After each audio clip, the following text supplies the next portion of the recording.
to discuss. One topic is coming from our last planning session where we began talking about the district and the history of the district and some of the things that come into play when it comes to restructuring the district. So I'm going to hand out some handouts. These are masterful Dr. Kern specials that she put together.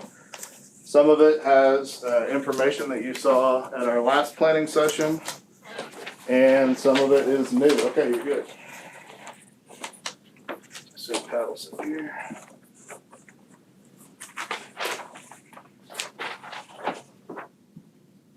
That's up to you guys too.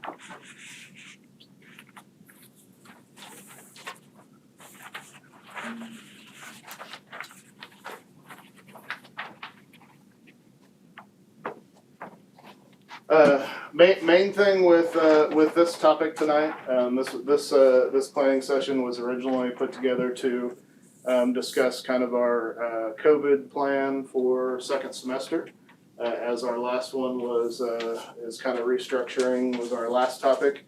But what we wanted to do is go ahead and add some extra things into your minds to think about. There were some specific questions that the board asked us during the last planning session. And so we went ahead and took the material from our last planning session and added your answers to those into this for discussion now and into the future. The things that have been added, obviously I have a boundary map in here. The one question that we had trouble getting answered, and maybe somebody who's watching this tonight out in the community can give us an answer on this, but we are having trouble finding the date as to when the last boundaries were actually done. So that is something that we've had trouble getting to. So I do know that these boundaries have been in place for a very, very long time, and so that kind of gives you an idea of where we currently sit if boundaries does become a future topic that the board tackles. So I wanted to put that in your hands. As you can see not only the boundary lines in blue there, but also the number of students out of each of those areas that go to their local neighborhood elementary school. All of those are ready to go. Obviously off to the left there, you can see our current schools and class sizes. And also because since we've entered the COVID-19 era, obviously the number of students who chose to learn remotely this year at each of those remotely schools as well. So a lot of things that, some of those things you saw last time, but we did want to get a boundary map out there to you.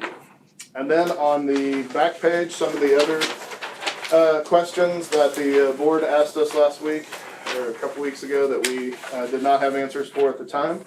Had asked what the class sizes at some of our comparison district schools looks like, and so we have those for you, and kind of give you an idea of what they are looking at. Some of those can be a little bit confusing because when you talk about certified staff, it is not just classroom teachers. When you're looking at the certified number at the top, where as far as USD 353 and the local 4A average, you can see that is quite a bit lower than some of the numbers you're seeing there. The reason for that is because these are actual classroom sizes, and it does not factor in like a title teacher or reading teacher or some of our specialty certified teachers that are on staffs that tie that in and bring that number down a little bit. So that was difficult obviously to get that from other schools, but we were able to get general classroom sizes without all that in there. So that is information for the board to look at and ponder as we continue our discussions. At the bottom, we were asked about busing for our different areas. Obviously, within Wellington's system, the way it has been done for a long time, my best guess from talking to board members that have been, past board members that have been around for a while, I did have some discussions with a couple people, and they were thinking that potentially, and don't hold me to this, but potentially the busing switch to everybody going to Eisenhower may have happened in the mid to late 70s, and has been that way since then. So that is the number of students that we have bused. The reason that you have, obviously all of our elementary students that are bus students go to Eisenhower. The reason that Lincoln has the 7 there is because Lincoln is where our functional classroom is. And so you do have students that are bused over there to participate in that program that's not available in other areas of the district. So that's kind of rounds that out, and that's why you do not have busing at Kennedy or Washington. Any questions on any of that? That is just information we wanted to get in your hands. Any Adam, questions before I move on? Yeah. Is the high school has got 20? Is that 20 bus stops? Because a lot of the high school kids are going to be driving. No, Once it's, they get their it's set license? up. Yeah, it's set up differently. It just depends on how Durham has it set up. Okay. There would be, but it wouldn't be 20 altogether bus stops. There would be some that are. Or, well, you know what in I'm the same saying. spot. Like, is that 20 kids every day that ride the bus to high school? That is 20 kids. Yes, that is Okay. 20 kids. So some of them that drive aren't figured into this Correct. number. Okay. Yeah, if the kids who drive are not figured into this. Okay. at all. Okay. Yep. Yep. Any other questions on any of that? Or any other statistics or anything that you would like us to bring forward as we continue to gather information for this topic? So you mentioned the flagpole Yes, at our last meeting. What's the distance from the flagpole? 2.5 miles from the flagpole. So if we did any changing or restructuring that had students at other schools being bused, then we would we would need to bus anybody who lived 2.5 miles from that flagpole. That is how that is done by the state. So, And then it was mentioned our last work session about alternatives to busing, potentially just like an in lieu of. Mhm. Is that? you mean as far as like paying parents to Yes, drive? yes, yes. So some districts, that is something that could be explored. Some districts do not provide transportation. They actually pay their parents a stipend essentially to drive that. So they put their money into their parents' pockets instead of into a transportation system. So I'm curious how that would work, or how they work around the athletics and the buses that are still needed for some of these other events. Yes. So if you're not contracting with a Durham type entity for that all-inclusive bus package, how do you deal with that? I believe, I don't know that I know the specific answer to that. That's something I can check on. If I would assume that those districts still have buses that would take activities. Personally, or district-owned buses, or I would think, contracted? I would think that they would be district-owned buses. That's my best guess, Jason. Sure, no, I'm just Yeah. throwing ideas out there. Yeah, but I would think that would still need to be provided. You would not be able, with some of the larger teams, football teams, and some of those larger entities that would be on the road. I can't imagine that they would do all those in vans. So I would think that there would be some sort of large able to transport kids. Because when you start talking district-owned buses, you're talking district CDLs. Yep. And drivers and just. Yeah. But I'm assuming they'll do anything, but does the Durhams and the whatever first students, do they do just like a sports only contract type? Yeah, I don't know that. I honestly don't know. We have done since I've been here, we've done 2 different transportation contracts, and both of them have been full. So Right. that hasn't even been a discussion. But yeah, I would say that that's something that could be explored for sure. Definitely, transportation. Transportation for Wellington is very much like food services for Wellington now, in that we contract out with a company to provide those services for our district. So Adam, the 2.5 mile deal, yes, do they have to ride the bus, or no, they do not have to, but we have to provide. you if have they to ask for provide it Yep. if They request they transportation. request it, you yes. gotta provide Yep. it. That's correct. Just like our country kids and the 20 at the high school. I mean, obviously we have more country kids than 20, but they're not using the system, so. So, Adam, on the alternative, Yeah. so if they're live 2.5 miles from the flagpole, Correct. then if we go with the alternative, then do we give every parent money, Every parent that we are required to give transportation to. transportation to? So even though, say the parents are already taking their kids to the school, we still would have to, Correct. anybody from you that would- two you and a would half pay- yep, mile You would away. pay them no matter what. So it doesn't, Correct. Yep. Even somebody who was gonna take them anyway, not use our transportation system, right, you would. so yeah. say the kid is, students driving to the high school already, we still would have to, because Right. that makes Yep. That is okay. correct. Yep, But at the present, we're offering the bus service, so correct. nobody's getting paid. No, correct. Okay. So somebody, Correct, but they're getting charged through taxes basically to cover that service. Sure. So everybody's getting charged. Okay. any other questions on any of that? Okay, what I would like to do,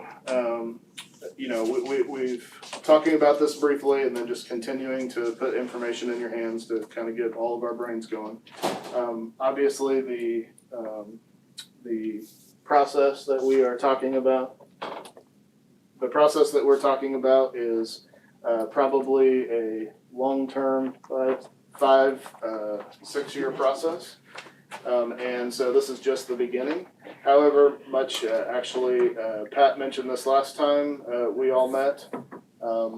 It is something that we can start on immediately upon the board adopting kind of a ratio for us to go by.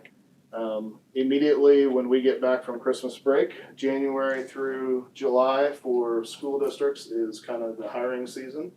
And so you'll have people that are, deciding to go to other districts or deciding to retire, and all those things come into place for us after Christmas starts, or after Christmas is over, excuse me.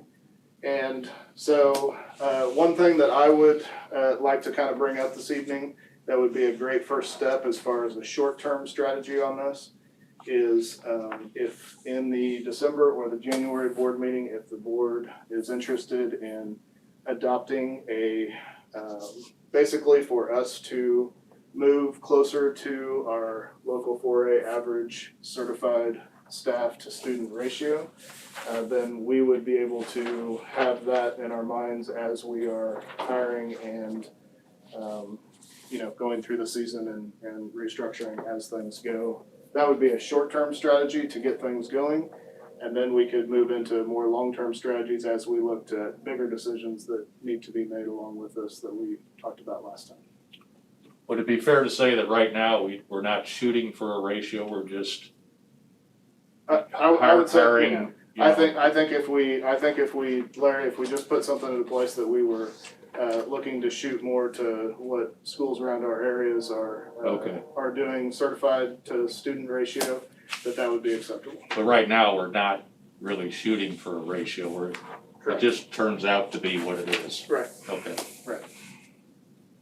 So we know that we are up at least a student per certified staff member across the district as far as a ratio, as far as a business ratio across the district. And so to bring that up a little bit to match what other people are spending in their budgets per student, then that would help us begin to somewhat restructure under the current system that we're running while we look at different ideas for things in the future. It essentially just gives us a short-term way to start things immediately. Adam, based on what Jen put together from the other schools, it pretty much looks like the middle school is where we're mostly out of line. Yep.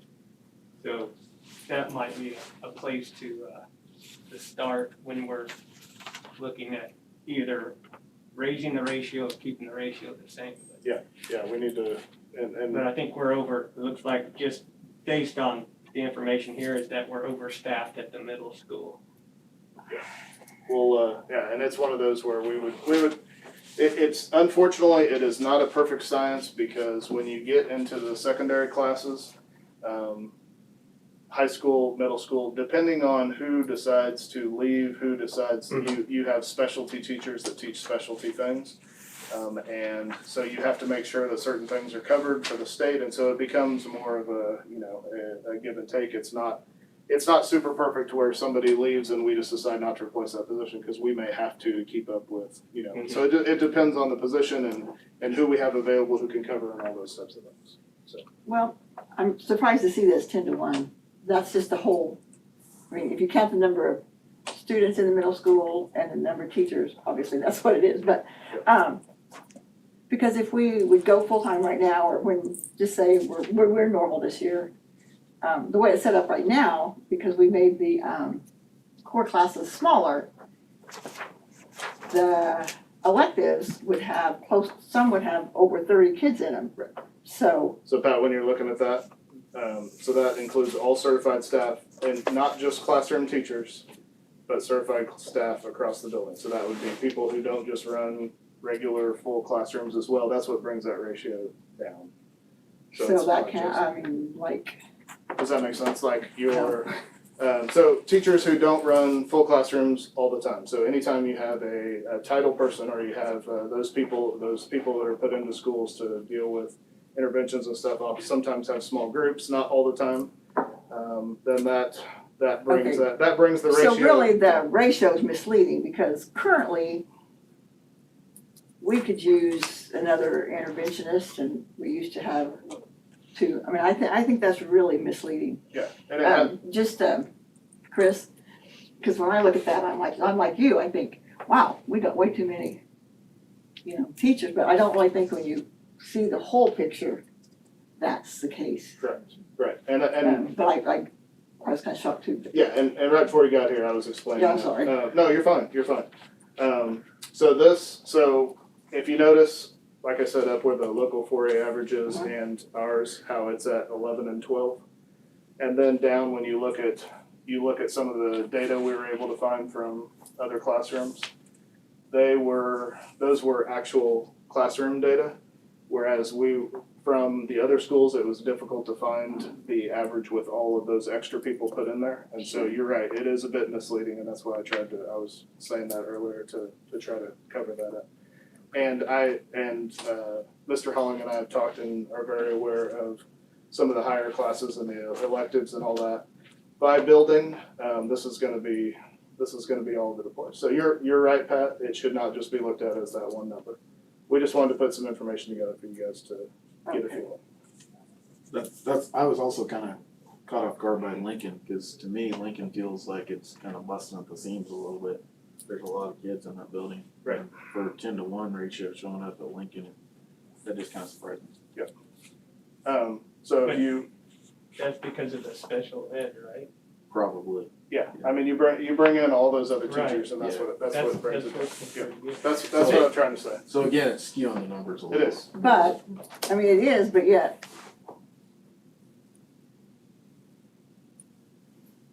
how do you fix that so that you know what you're doing, basically? I mean, because like, at the middle school right now, there's not enough, like to get interventions, and all the tier 2 kids worked on, or worked with, it's not working. And so, how do you fix that? I mean, and the electives aren't really electives. Kids are just put in those classes. So I think the middle school needs lots of work myself. Maybe, Adam, maybe we could get input from the principals and assistant principals on where they think staffing is more and where staffing is Sure. less. And then, before we say, well, we need to go to 12.39 over our 11. Right. Maybe that's not our direction to go. I'd like to see input from the administrators and have them come in and talk to us about where they think their need is and maybe where they think they're overweighted. Okay. On that. Yep. I mean, Yeah, before I'd wanna make a decision, I'd like to hear from them. Okay. On what their feeling is. sure. Okay. Yep. But yeah, I I mean, yes. I agree, we do need to have this before, like, at least like January, because it is time to hire. Right. After the first of the year, people start looking for jobs, and But it is a big, I mean, when I first think of ratio, I think the little kids, that's gonna be easy, because you know how many students you have per teacher. But then when you get into the middle school, high school, I think that's gonna take a lot more work. Oh my gosh, yes, very much so. But we just had December, so are we, and this is a work session over those things, so I'm just, when do we do that? Well, I think what you're really looking for is just a vote to push towards the 12 point whatever average. That doesn't mean we're gonna make everything across the board 12.6. It's a giant jigsaw puzzle, so So- it's very, The middle school can still conceivably be at 10-1, it may go to 9-1, but it's gonna be pieces other places, right? Am I understanding that? yes, it is, so it comes down to certification, it comes down, I mean, there's millions and millions of things that come into this, so. All we are looking to do is to have the board allow us to make decisions to push that certified staff to teacher ratio up. Mhm. The jigsaw puzzle that it takes to do that is going to be very difficult, because it depends on who resigns, who retires, what that person's certified in, what our needs are, what our kids are interested in, that's a giant puzzle piece that all comes together. So it's very difficult to make it. So my thought was to keep it very simple at the board level, have it something that allows us to have something that is kind of driving us towards that direction and making those decisions. And then you guys would see it obviously as we maneuver through, when you're approving staff retirement, staff hires, all those types of things. We would keep you up to date on those. So I was trying to keep it very simple and then maneuver forward with that. Am I I guess my understanding is we say, okay, yeah, you can push towards this whatever ratio. And then you're gonna come back and you're gonna say, hey, if we move this line down 1/8 of an inch and this one over this way 1/8 of an inch, it does this, and we vote on that, or Yep, and That's- that comes I down mean, to that's kind of what you're looking for, Yes. right? long-term, beyond just the ratio Mm-hmm. thing, long-term, the community and the district need to decide together whether we are a community that is interested in keeping neighborhood schools, whether we are interested in changing the structure with some sort of construction in the future, whether we are wanting to do more of an attendance center model, there's lots of different things, but I think that is a topic that comes into a lot of different opinions, not just the people in this room, so. I was on the ratio thing, it is much more of a short-term thing. All those things come into much bigger conversations in the future. Yeah, and I think I was just coming from, when Chris, when you said, looks like maybe we need to not have as many teachers. No, what I said was, it looks like the middle school might be a little heavy. Yeah. And that's a good place to start. I didn't say anything about That's what I reducing meant, teachers. I just said that if you just look at this, yeah, it looks like that's a good place to look Right. at, and then we can branch out from there, but like I said, I don't know, that's why I would like to have Yeah, that's the a good idea. principals and the administrators come in and talk to us and let us know what's going on in the classrooms, and if they feel that they can reduce staff, or if they can't reduce staff, or if we can move others to a different position in that, and then start trimming back that way. That's all I was saying. I didn't say anything about okay, I think trimming I teachers. didn't take it wrong, I just said it wrong back to you, so, I agree, but it made me think about the classes that we are low in staff on, so. Yep. that's- Yeah, it's I a lot. apologize, Chris, if I messed up something. One number that jumps out at me is that Eisenhower being much higher than the other 3 elementaries. I think we ought to have a goal of trying to get those 4 elementaries about the same. Yeah, I agree. That's a huge piece of this. Obviously, we're a district with 1 middle school, 1 high school. And so any restructuring within those would happen within the school itself, whereas elementary would be a 4-school or whatever decisions are made process, for sure. So- The What's that? busing may fit into that too, for Yeah. Eisenhower. So just oh, sorry. Pat. Well, is that something that, we said we could start by, not replacing teachers that retire possibly, Attrition. and, When it makes sense, right, when it makes sense. exactly. Yep.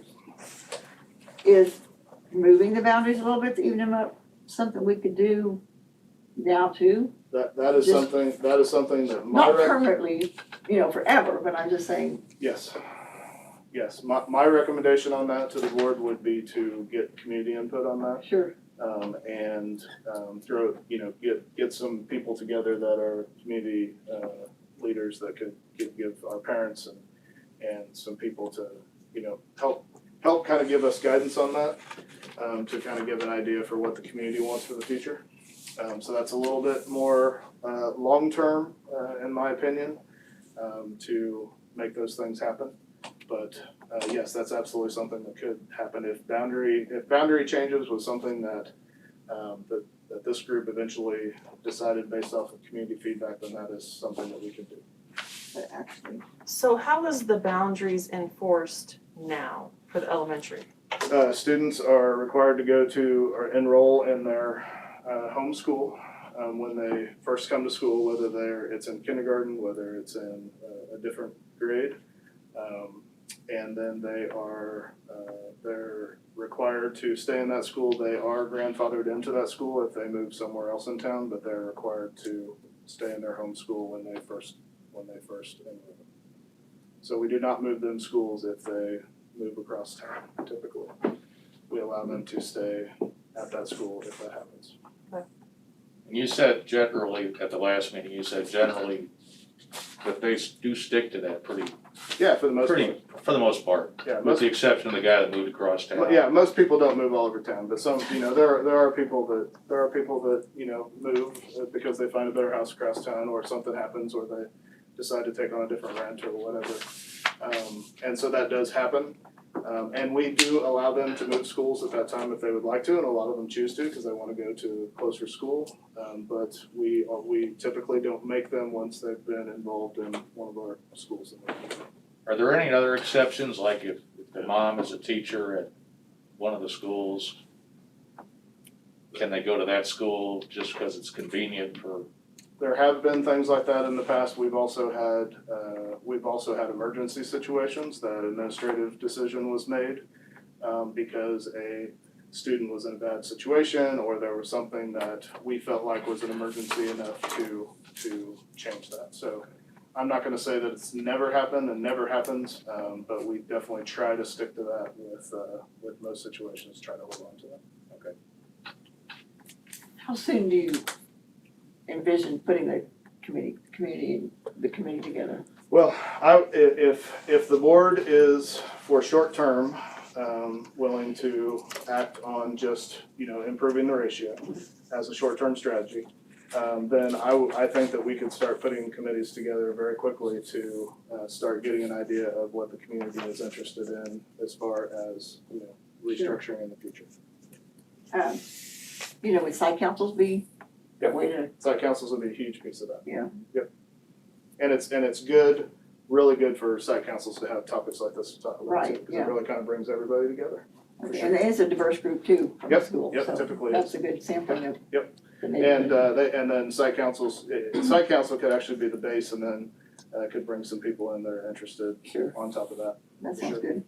So Adam, what's the state's talk on the preschool where that we've been Well, talking about now for years? pre-COVID, the state's talk, Wendy and I were in Topeka in 2020, I guess it would be, probably before COVID, in January, and they were very much, that was gonna be on the legislative agenda.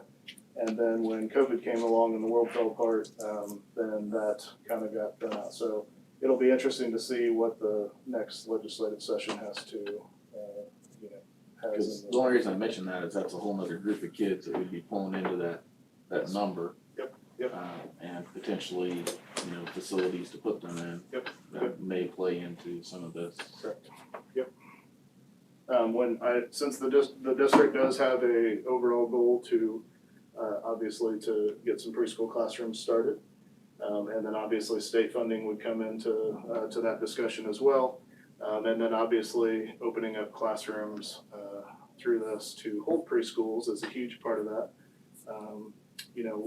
Like I said before, Futures has been a great partner for us on preschool.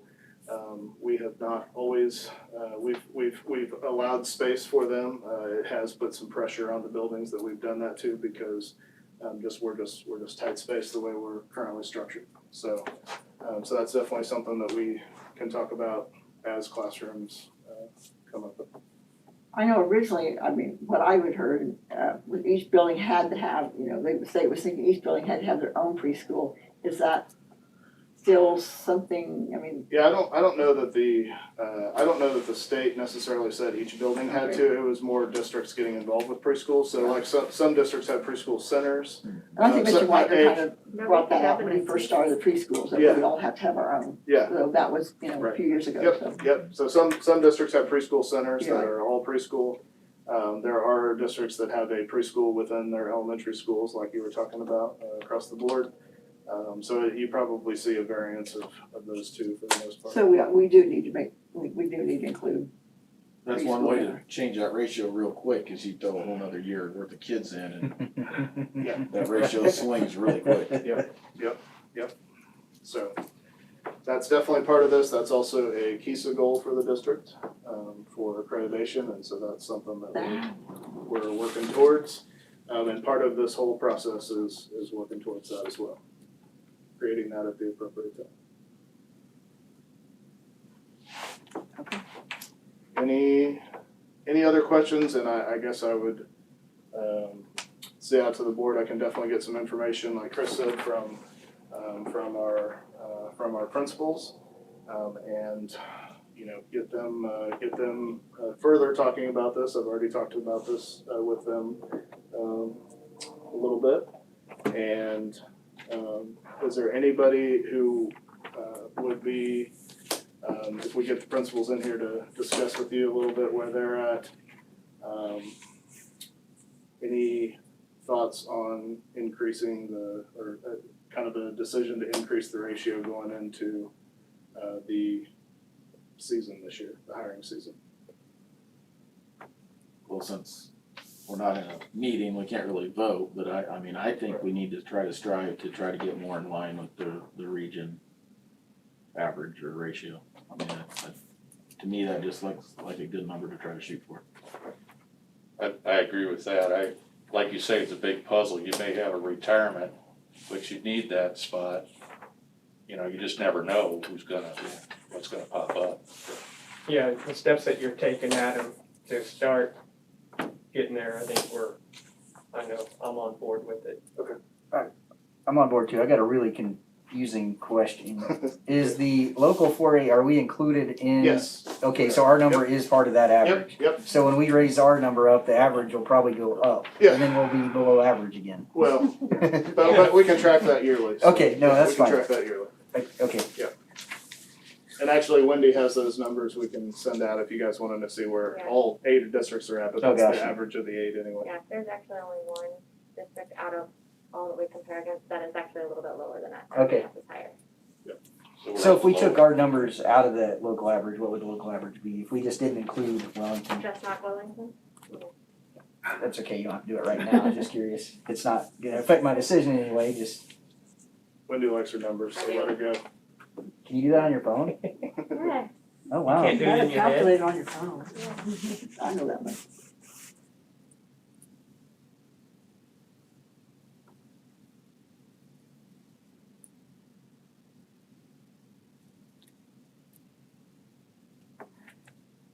While she's doing that, so if we set a number, Yeah, or even just. Just try to meet- a range of numbers, Yeah, say at the middle school and high school, is that for will that be for every class? It would be for the district. So you would be setting for us to move closer to local 4A average Yeah. for the Just district, district. and then we would be able to Oh, work okay. with each school to work on that. It would, because it'll, depending on the needs of each district, your certified staff are, gonna be different. So it's not perfect, to put it all together. So I would like to see it from the board level anyway, be kind of a solid increase to the average and then allow us to do the jigsaw puzzle.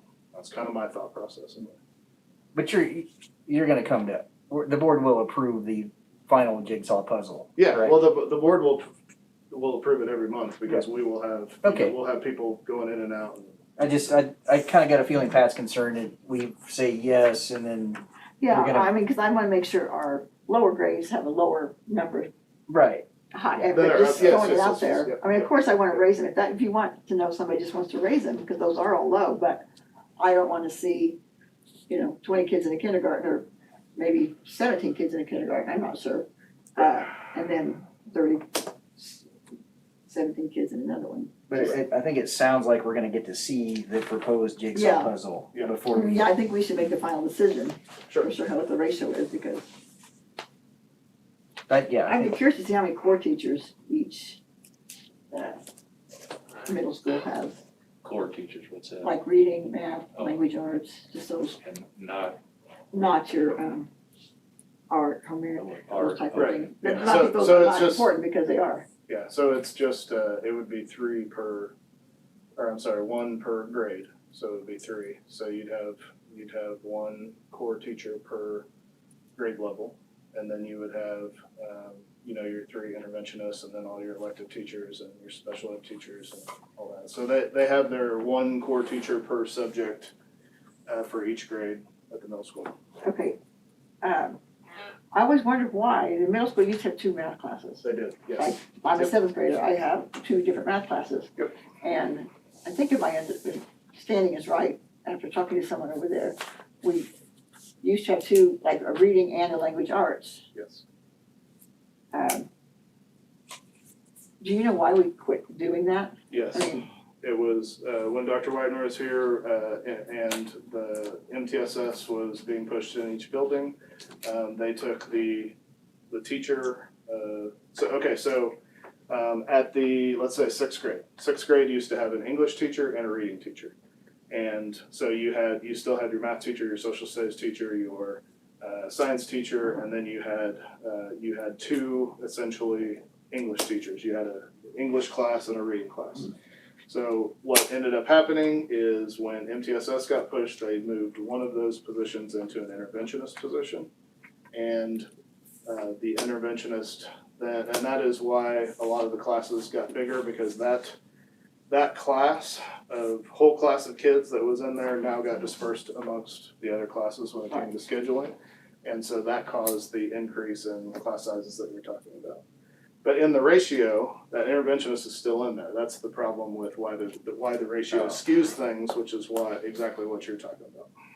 And they weren't seeing as many kids. okay, Right. I just don't, So that happened in all 3 grades. So that's where your interventionist positions came from. did we have 2 math classes at the same time that we had reading and language art or grammar? It depended on the grade level. So Grade level. in 6th grade, it was reading. In 7th grade, it was, Was the how math. was it? Was it math? Yeah, Yeah. yeah. And then 8th grade was English.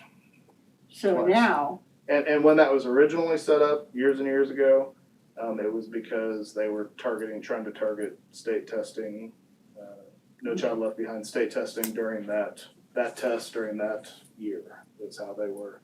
That's how that original whole thing was put together. Adam, do you know how many teachers might be retiring this year? Or do you have any I feel for don't. that? I don't yet. Typically, we get into that when we get back. I don't know if you've heard anything yet, so we're always surprised. When do they have to tell us? Not until, they don't have to tell us until date in May. In May? Yeah. Ooh. It gets to be crunch time, Yeah. the closer it gets. Okay. For sure.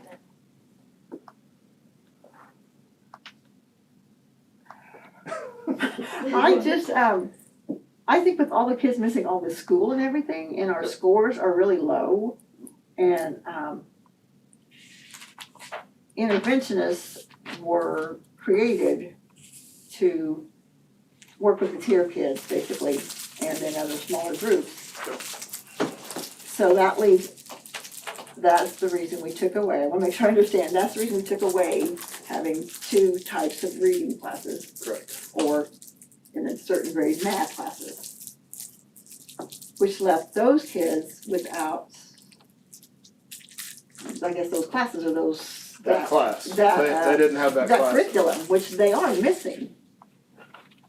Well, it depends on how you look at it. Like for instance, a high school student usually takes English 9 or English 10 or whatever. They typically don't have an additional English class on Right, top of that. I think I'm basically talking about the middle school, because I almost wanna say, we just, been talking among our family, ACT is gonna need to be rewritten, because these kids that are missing so much are gonna, they're, I think our scores are so low, we need to add something back, but I guess that's a different subject for a different time, maybe.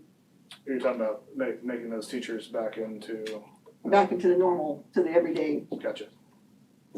realm of core classes. I understand what you're saying.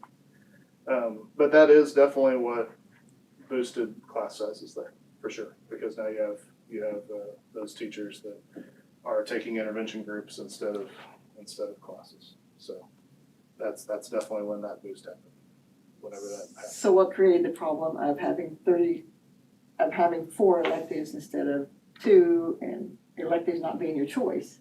Yeah, they did some strategies this year to try to lower class sizes originally, and then it boosted class sizes in other classes. And so that's something that is gonna be, that needs to be looked at. That's, if the goals to go full-time, that's, I think, okay, we can move on. all right, anything else? Okay, you guys ready for hot topic number 2? We are, I had sent you some information on the state last week. Released some information changing some of the gating criteria information on elementary students. And so by the end of November, there was only about 3.2% of cases in schools were coming from younger elementary students. And so it's not that that it wasn't happening, that students were not getting COVID, but it was at a very, very, very small rate. And so they changed the gating criteria last week to include having elementary students either on-site or in hybrid in red on the gating criteria for the first time. And so we are obviously following that now. We originally had kept our students in hybrid and red because of our local health officials were okay with that because of the way we had structured that. We were guaranteed to have all students 6 feet apart and en masse. And so recently that, based off of science, that has changed.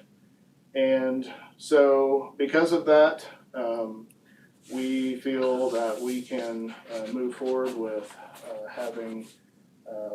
making a recommendation to you for next week, for next Monday, for the board to talk about possibly having elementary students go back full in January. And the date that we are going to recommend to you would be on January 19th, which is a Tuesday after Martin Luther King Day. And that comes based off of that gating criteria being changed by KSD and KDHE, based off of those low numbers. Also, I forgot to say, there's also, because of those low numbers, there's also very little shown transmission of the virus between very young children and the adults that are working with them, which is huge for protecting them. So January 19th is an idea that's been brought up. We have Christmas break, obviously.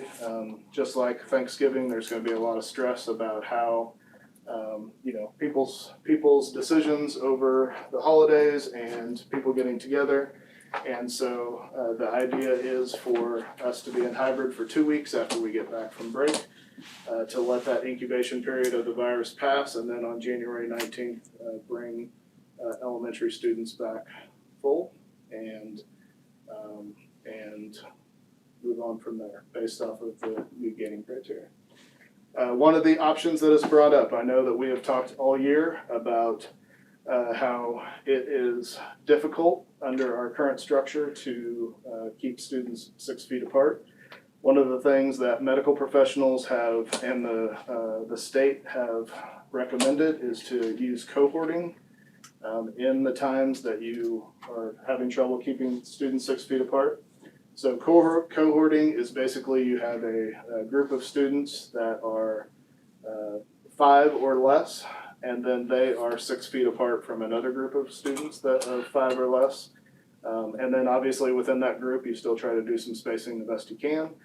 But that allows, if by any chance, by that 3.2% chance that we do have a positive with a young child in school, then the quarantine group would just be that group of students that they are with, and not the obviously not the entire classroom and not the school. So that is a method that we would like to give our principals the option to use in order to drive getting our students back full under that low percentage rate of cases. So wanted to open that up to board discussion as an idea for our board meeting next Monday. Can you kind of explain what you envision that looking like in an elementary school? Sure. Sure. I'm having trouble. As far as cohorting? Yeah, Okay. I mean, So we do a lot of teaching in small groups anyway, so it kind of fits our mold, and Dr. Kern can go off of that anyway, but we do a lot of teaching in MTSS groups and then also just small group learning, and so oftentimes pre-COVID, you walk into an elementary classroom and you have a group working on this with a teacher, you have a work group, so typically we're kind of already doing that anyway, but essentially because of the COVID issues, you would have that same thing running, but those students would not necessarily guarantee to have to be 6 feet apart in those groups. So, but they would stay with the same kids in those groups all day, so that if by chance that tiny fraction happens and there is a student that becomes positive, then just the students in the group, while the rest of the students would continue to go to school. So those kids would just go remote for those 2 weeks. And would those groups be broke down into their tiers? Possibly, depending on if we are going to, I wouldn't say it would be all the time, but that would definitely be a strategy that we might use to, to work with groups for sure.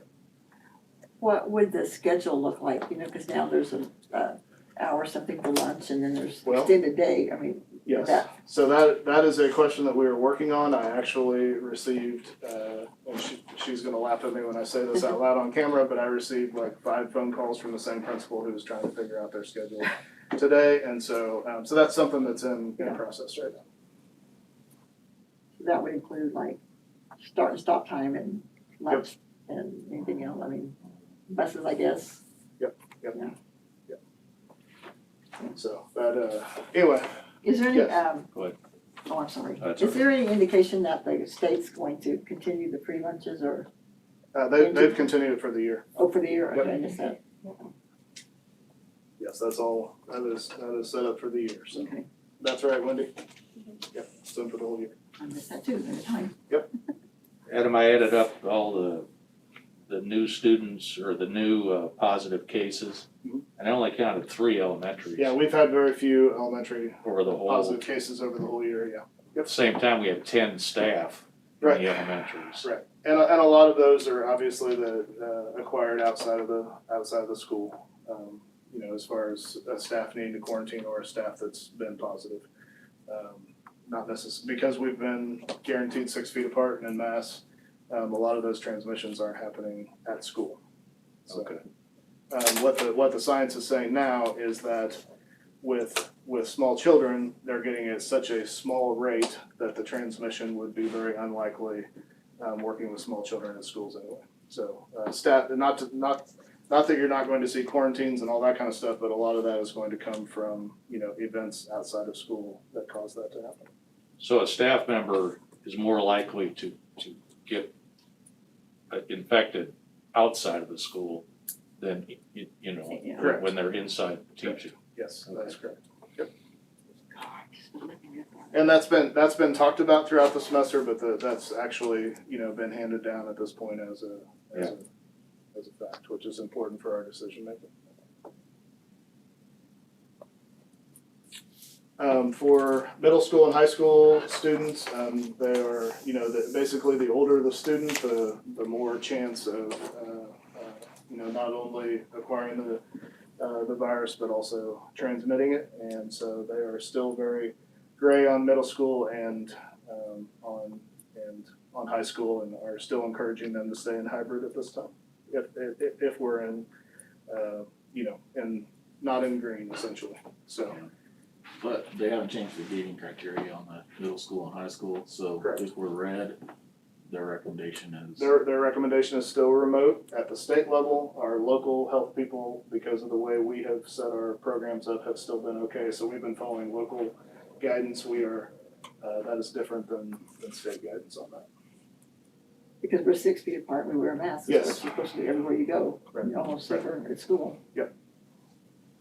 So, as far as second semester beyond that, I would like to continue to be able to get guidance from obviously our local medical panel who've been great in guiding us along the way. And then also as far as I know that you hear from a lot of other districts as far as districts going remote based off of different things.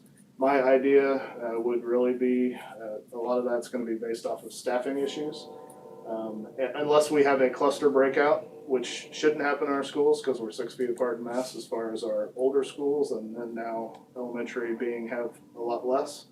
I would really like to have the ability to remote buildings based off of staffing needs or possible clusters, and not necessarily remote the whole district if at all possible.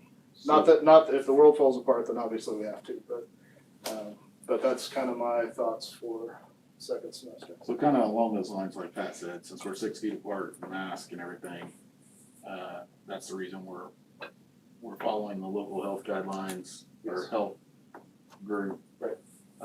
And we're red and we're still hybrid. Correct. So are they indicating or have they mentioned anything to you as far as why these numbers are still going up? Because they are still going up. I mean, we're 193 this one week, we're 235 the next week. Yep, and Holly's here tonight, so she might have a better insight. Is that happening outside of school or?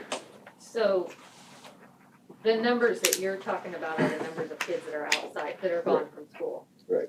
So the numbers that I think we watch more to decide, the most important numbers to decide whether it's okay for our kids to be in school or not is kind of our positive cases. Because obviously that's our biggest concern. If we find out that we're spreading COVID in the school and Makes our sense. kids are positive, then that's gonna be one of the most important things, because that means that obviously we're not staying 6 feet apart, or that for some reason or another, our kids are spreading it in school, and then that would be a big concern, and we wouldn't want them to be in school. So as far as the number of positive cases in school, those are very limited. And so, So that outnumber may be people that are just quarantined because of yeah, contacts because they've or been whatever. exposed. Right. Yeah, so as far as just the quarantine number, they've been exposed. It could be exposed from a Sure. family member or a friend, or we don't necessarily know why, it depends on different things. Or it could just be that they're sick, they may have a headache. It could be a lot of different reasons that they're out. So, Cool. so those numbers vary and fluctuate some. And it's any COVID symptom that they're out for. So that's why they could be going up, and so that's why we monitor them to make sure, whether it could follow along with Makes sense. COVID guidelines, but And the quarantine guidelines have lessened. they have, yes, so right now, as of last week, it's 10 days for Or the 7 quarantine. if you get a No, negative our test. No. local health department is not recognizing The that, county didn't do that. so we don't They recognize say don't it. wear masks either, so, I mean, They don't recognize the county. test out, they just recognize the 10-day quarantine for exposure, for Okay. close contact. So it's 10 now. It's 10 now, 13. for any new cases. That's a little bit. so basically, we're not gonna open up our middle school or high school all year because we're not gonna be able to stay 6 feet apart. So if we ever, to do that, we're just gonna have to decide we're ready to not follow the colors. True? Well, we gotta hope the numbers come down. Well, yeah, we hope that, but it's just hitting here, so. Yeah, But I know that would never be your recommendation. Yeah, sure. I'm just saying, to do Yeah, that, we would right. have to, if you would have asked me this summer, there's no Oh, way I I would know. have told you that we would have been not, only had 1 week of green all year. I wouldn't have known. So I can't tell you what the spring looks like and as the vaccine rolls in and how quick that happens. It's just gonna be watching the numbers and trying to respond to them like we have been, but obviously it's great news for elementary. If, true, that was our main goal. That was the main goal, Yep. yeah. Um, But I'd like to get the others Yeah, too. which is something we could do eventually, if we wanted to, not follow the color. That's what I think is most frustrating. One thing's this, one thing's that, you hear you can have 7 days and then your county says, don't wear a mask, and then, that's the most frustrating part about the thing. I think it's important to understand that nobody says don't wear a mask. The county says that they're not mandating. Right, okay, I apologize, yeah, you're right. Yeah. But, okay, any more questions? Quarantine, health, adopting, middle school. So those are all topics that I would like to bring up at the board meeting next Monday for approval, unless anybody has, or the board as a majority of the board feels differently. I think that's the way to go. I do too. I thought we already gave you the authority to close just a single grade, or did we? Yeah, Not, so I'm you, just talking about second semester, yeah. oh, okay, Yeah, okay. I would like to continue that. I thought we'd already, I thought Yeah, we'd yeah, already yeah. approved that for Yep. you. Do you think there'll be elementary teachers that, want to, continue working because, going full-time? Do you see there being anyone or that being a problem at all? I hope not. I do too. I have not heard a lot of that, but anything's a possibility. So I think we have some great professional people that will, do best by kids. So.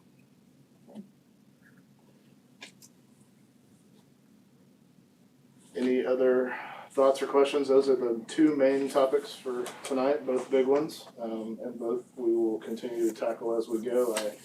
I want to tell the board a huge thank you. We are ending quite a semester that we have been through a lot this semester with different things. I know that we've had a lot of pressure from different sides of the issue on this, and I feel like the board has done an exceptional job of following, showing leadership and following medical advice, whether it's locally or state, and I think that's the best thing we can do in a situation like this, and so I appreciate your efforts, for sure. I think it has been good to start like we have, for sure. Yeah. Anybody else? And feel free to call me or anything if you want to discuss anything further. I'd be happy to talk to you.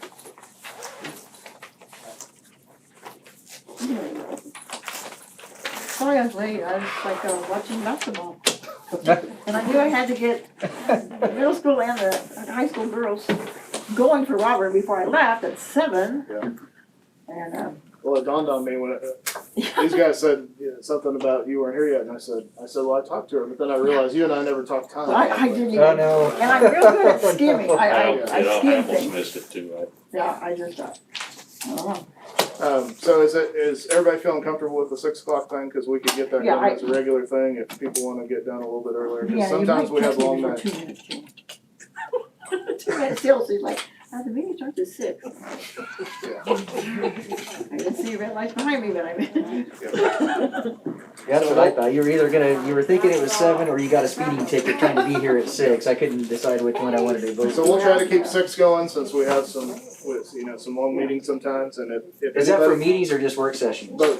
Oh, Both. yeah, So if anybody has a problem with that, if anybody needs that to be different, then please speak up so that we know ahead of time that doesn't work for somebody. And by the way, Carol wasn't gonna be here this evening, so I apologize, I meant to say that at the beginning. Okay, thank you very much, appreciate it. Heather brought you a Tupperware. Oh, okay. Thank you very much. Yes, I'm there. So all of it is now, it's-